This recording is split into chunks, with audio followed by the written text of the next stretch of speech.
இன்றே டவுன்லோட் செய்து உங்கள் ஃபேவரட் ஷோக்களை என்ஜாய் பண்ணுங்க. ஏன் பாட்டி மரியாதை வேணாம்னு சொல்றீங்க?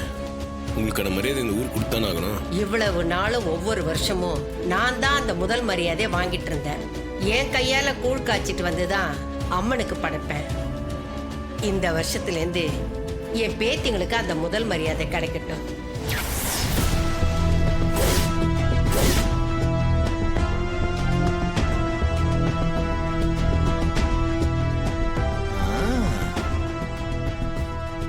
இது நல்ல கதையா இருக்க.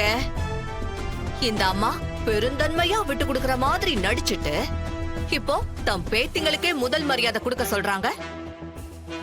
பேத்திங்க என்ன வெளி குடும்பமா? எல்லாம் ஒரே குடும்பம் தானே. அப்ப சாமி வந்து சொன்னதுக்கு என்ன மரியாதை இருக்கு? அதானே, இது வாரிசு அரசியல் மாதிரி வாரிசு மரியாதை ஆயிடுச்சே. இந்த அம்மாவுக்கு மரியாதை கொடுக்கறது ஒண்ணுதான், இந்த அம்மா பேத்திகளுக்கு கொடுக்கறது ஒண்ணுதான். ரெண்டுக்கும் பெரிய வித்தியாசம் இல்லையே.